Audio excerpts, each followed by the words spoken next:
Ô de casa, posso entrar? O Rural Produtivo está chegando e eu trago para você os destaques do programa dessa semana. Confira comigo. Você já ouviu falar em plantas alimentícias não convencionais? Se a resposta for não, calma. Temos uma reportagem especial sobre o assunto. Você vai se surpreender.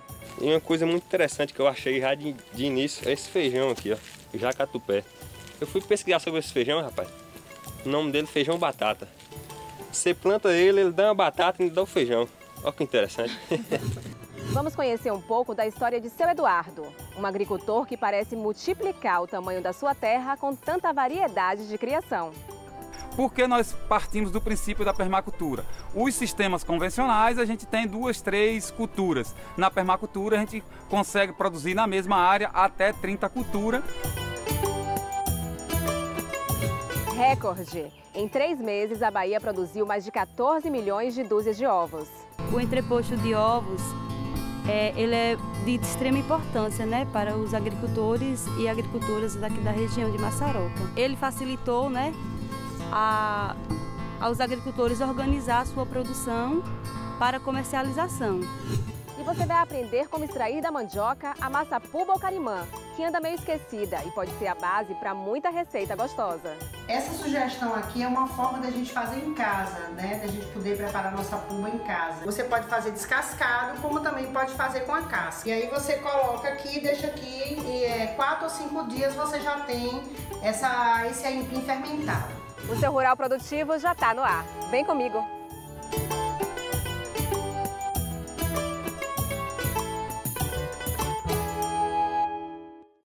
Vamos pegar a estrada até Riachão do Jacuípe, a 200 quilômetros de Salvador, para conhecer a história de seu Eduardo. Pense no agricultor que parece multiplicar o tamanho da sua terra, com tanta variedade na criação. É ele.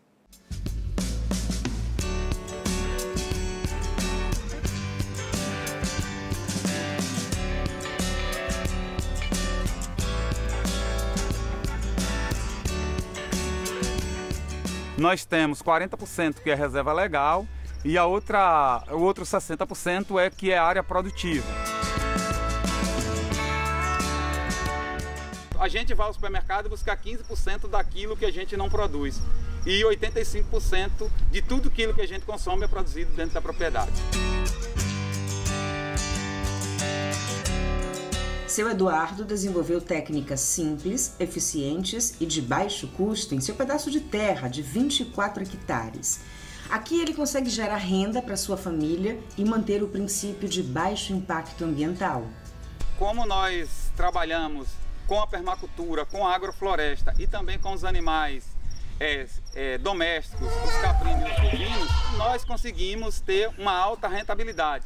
A exemplo, a gente com 300 litros de leite, 350 litros de leite diário, a gente consegue hoje uma renda que muitas fazendas não conseguem. Pois a gente, 80% de tudo que os animais consomem para a gente produzir é retirado dentro da própria propriedade. A permacultura tem como base a ecologia e é um instrumento utilizado para a criação de sistemas humanos sustentáveis. Valoriza e une pontos importantes, como a diversidade, recursos naturais, sustentáveis e as construções eficientes. Porque nós partimos do princípio da permacultura.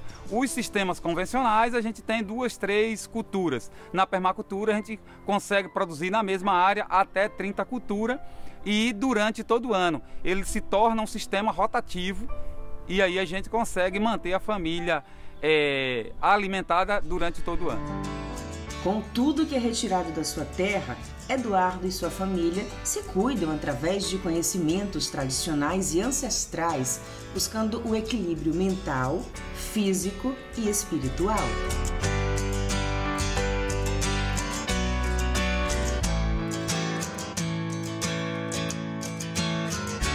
Muitas vezes a gente sente uma dor de cabeça, uma febre, uma doença simples e nós vamos direto para as farmácias entupir de remédio muitas vezes por conta própria. Mas nós temos aqui uma fonte de medicamentos naturais nas nossas mãos, observando apenas o conhecimento dos nossos antepassados, que foi quem passou a informação para que servia cada planta dessa. além da saúde de colocar a hortaliça, a fruta na mesa com a maior diversidade. Às vezes a gente consegue colocar até 30 hortaliças e frutas numa mesa em um só dia. Então, para nós, isso é saúde. E o trabalho não para. Plantou, colheu, se alimentou. Agora tem que vender. Nós temos uma feira agroecológica na comunidade, então através da CA nós conseguimos as barracas para manter essa feira diferenciada da feira convencional. Então foi o suporte onde nós colocamos os nossos produtos, que a gente agrega valor dentro da propriedade, como queijo, doce, biscoito, tempero, que é feito dentro da propriedade. Ele é comercializado na comunidade, num espaço onde a CA nos forneceu esse espaço para comercializar, um espaço bonito e organizado.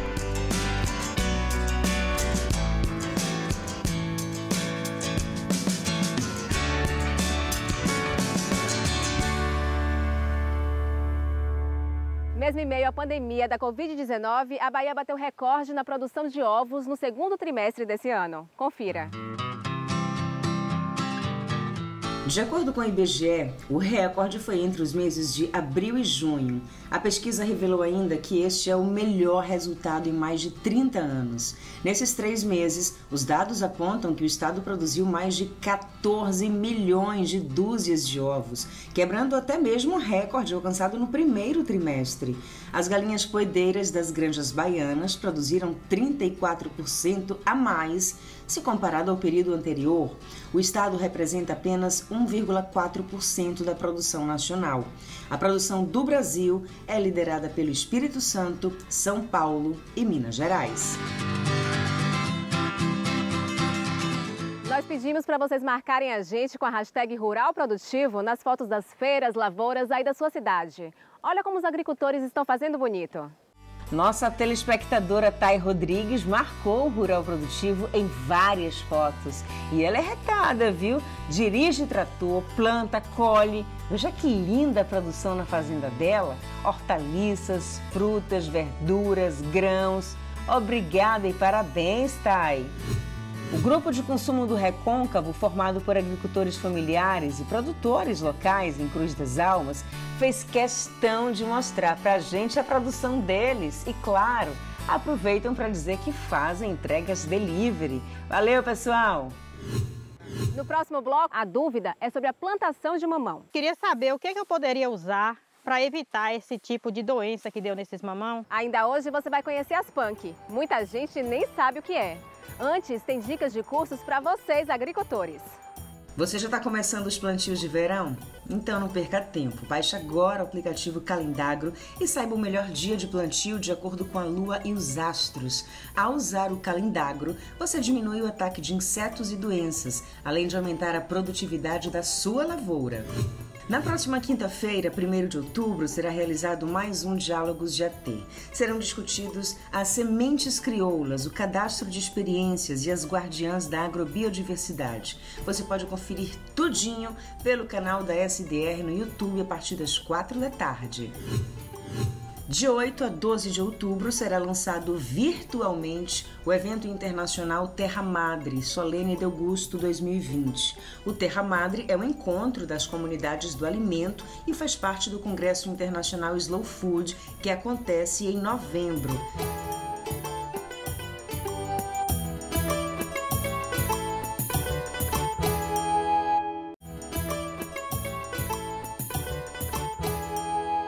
Toda semana, o Rural Produtivo abre espaço para que você, agricultor, tire suas dúvidas. Dona Maria das Graças, de Biaçucê, mandou um vídeo para nossa produção. A dúvida é sobre a plantação de mamão. Eu me chamo Maria das Graças, sou da comunidade Barragem da Cana, município de Biaçucê. Há 2 anos, mais ou menos, nós trabalhamos aqui nessa lavoura de verduras e frutas. E aqui nós lutamos bastante, temos de tudo orgânico na nossa lavoura. Não usamos venenos, tudo que nós trabalhamos aqui é tudo orgânico. E aqui nós temos umas lavouras aqui dos mamoeiros.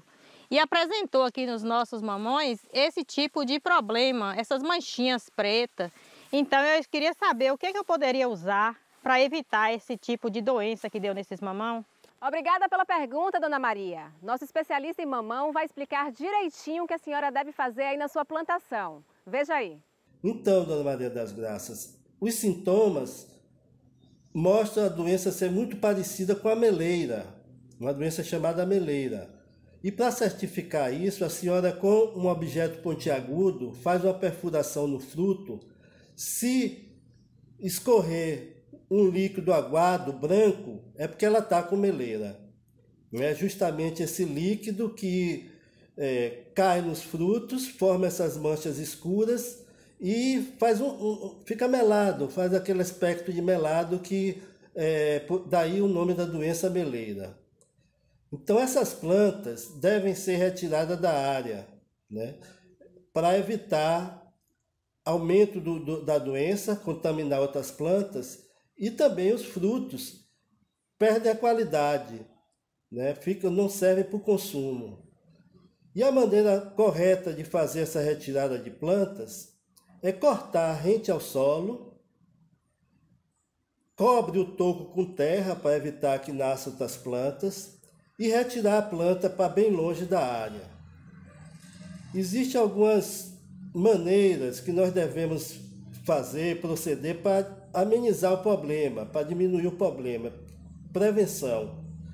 Não plantar tomate, abóbora, melão, melancia no interior do plantio, entre as linhas do mamoeiro, nem próximo do plantio, para evitar a presença da mosca branca, que é um inseto que transmite essa doença para o mamoeiro.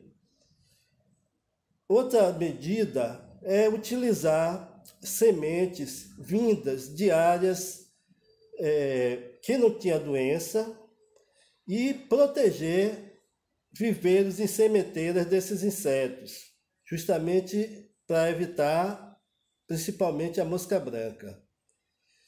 E fazer inspeção semanal na área para verificar se tem plantas doentes para fazer a retirada. Faça o programa junto com a gente. O nosso e-mail é o ruralprodutivo@tve.ba.gov.br e o WhatsApp é o 71996260307. Tô te esperando. Você já ouviu falar de plantas alimentícias não convencionais? Então não sai daí, que no próximo bloco tem reportagem especial sobre as punk.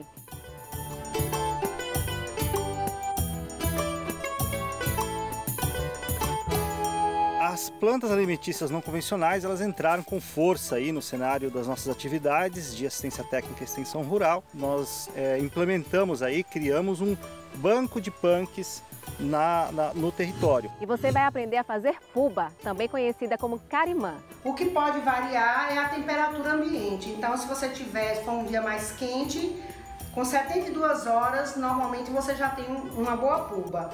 A gente coloca aqui dentro e vai lavando, né, embaixo da torneira. Então, ele vai separar o talo e aí vai ficar essa massinha aqui, ó. Essa massinha é a puba. Confira agora algumas dicas de feiras da agricultura familiar pelo estado.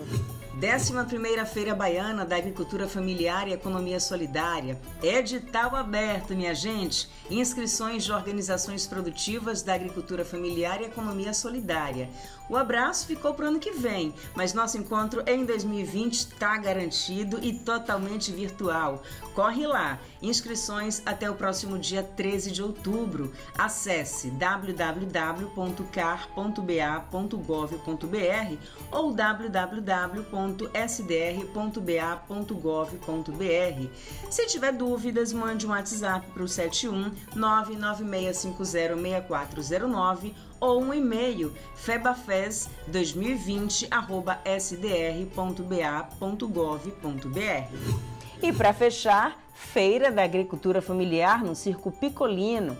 Todo sábado, mas se preferir tem serviço delivery. Os pedidos devem ser feitos até as 2 da tarde de quinta-feira.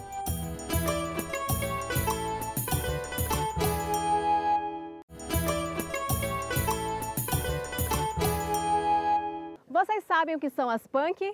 São espécies de plantas pouco comuns, que sempre fizeram parte da alimentação e da cultura local.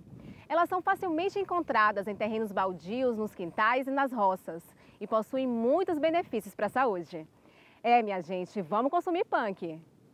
O Bahia Produtiva já capacitou mais de 80 técnicos de assistência técnica e extensão rural e 176 agentes comunitários rurais de todo o estado. As plantas alimentícias não convencionais, elas entraram com força aí no cenário das nossas atividades de assistência técnica e extensão rural a partir de setembro, agosto, setembro de 2019, quando nossa equipe passou por uma capacitação.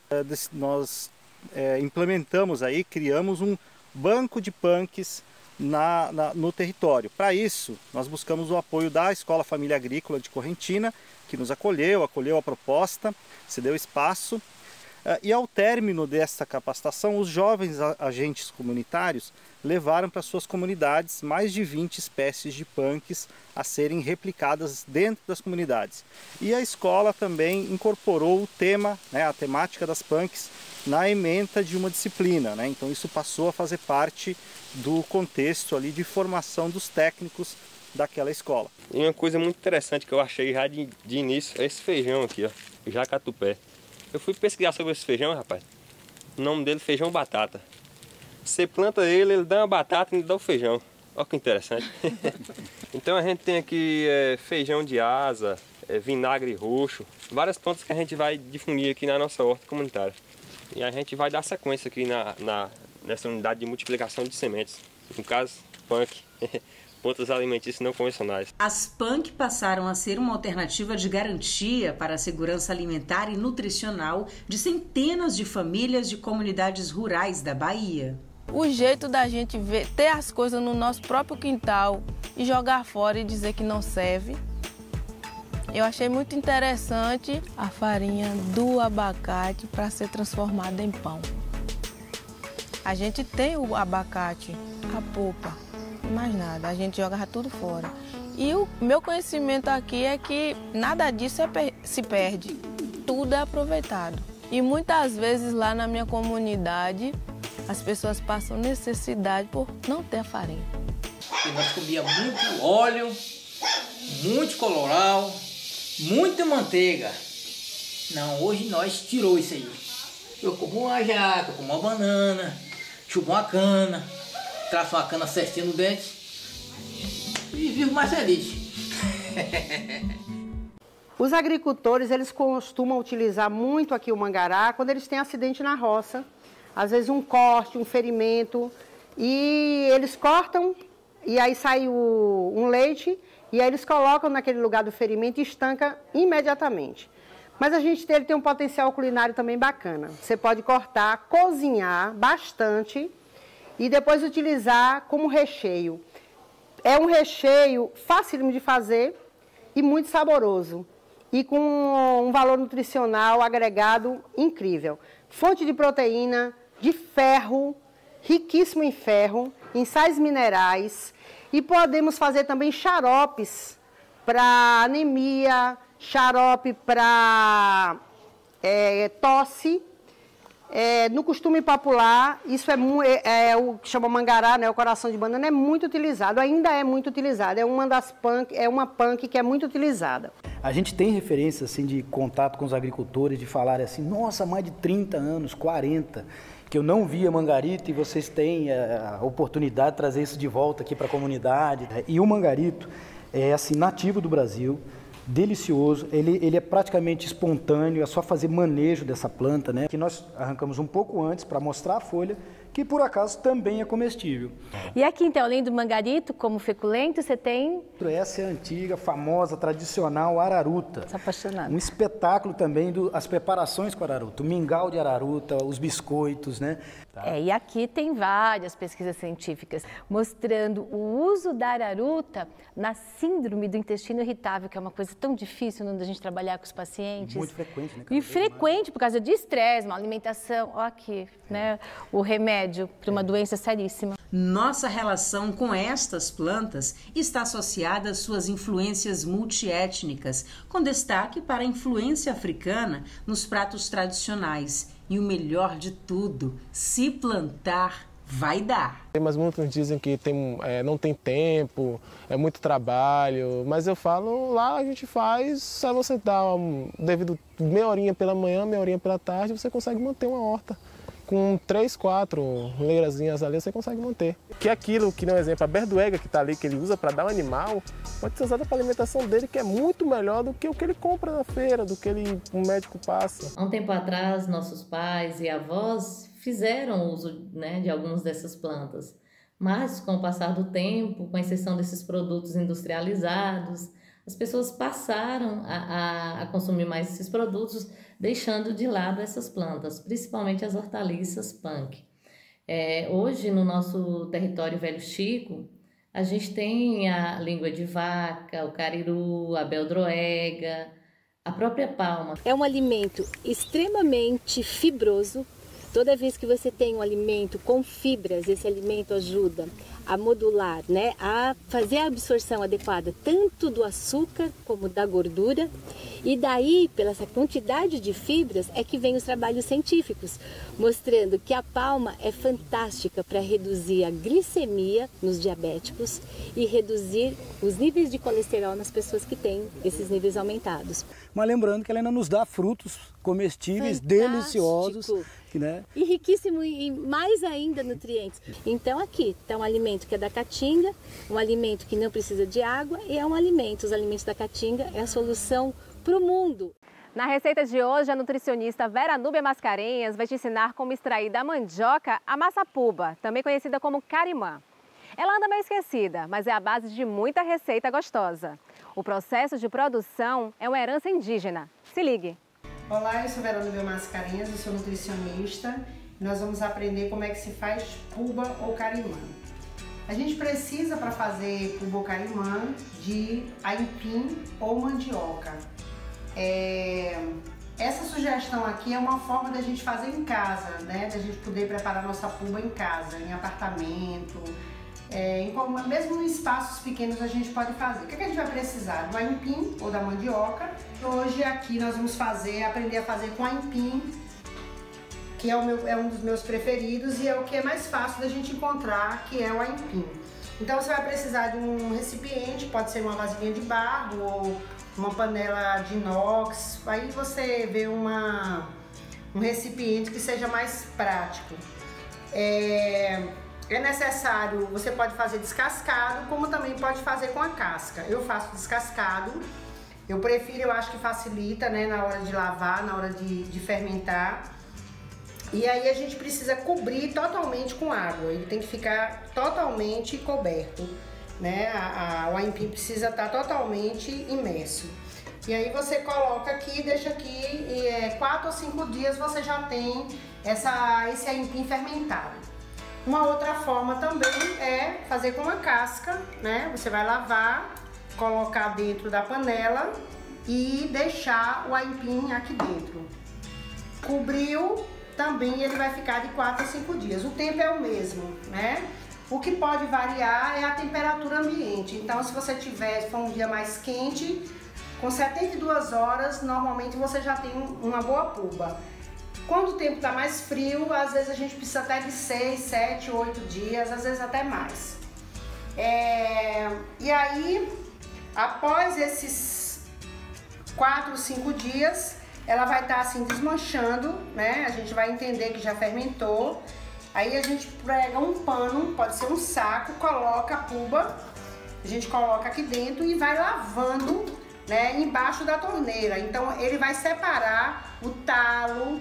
E aí vai ficar essa massinha aqui, ó. Essa massinha é a puba. Esse aqui a gente vai descartar, né? Que são o talo, às vezes tem um pouco de fibra. Então, ó, nós vamos ter como resultado essa massa aqui fermentada. Então, a mandioca fermentada. Isso aqui é um probiótico. Aqui nós vamos ter uma quantidade muito boa de carboidratos, de ferro, magnésio. Aqui também tem muito potássio, né? Interessante para pessoas que são hipertensas, que tem questões de desbiose intestinal, a puba por seu conteúdo probiótico. Então é bem interessante, a gente pode fazer também muitas coisas com a puba, não só bolos, mas podemos fazer pratos salgados, podemos fazer tipo tapioca, né? Passar ele na peneira e fazer tipo uma tapioca. Podemos também desidratar no forno, até em casa mesmo no fogo, a gente pode colocar num tacho e desidratar e fazer a puba seca, né? E aí você guarda e usa por 2, 3 meses.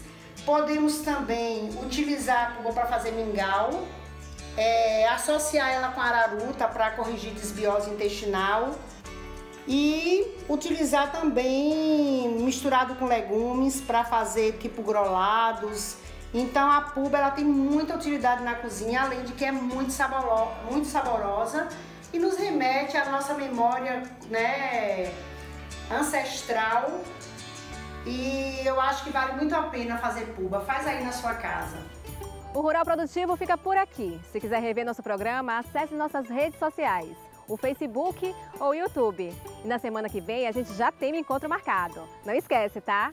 Tchau, tchau. Minha galera linda, eu tô passando por aqui para parabenizar o programa Rural Produtivo, que vem prestigiando a agricultura e os agricultores do Brasil. O agronegócio vem crescendo, galera, maravilhosamente bem. E eu deixo aqui o meu forte abraço, eu, Flávio Santos Forrozeiro, a todos os agricultores rural desse Brasil. Abre a porteira que lá vem os boi. O sertanejo se acorda antes de amanhecer o dia. Começa soltando a boio com a voz branda e macia. Todo gado sai berrando em destina vacaria. Viva o programa Rural Produtivo. Puxa com força, meu vaqueiro. Eita, coisa boa.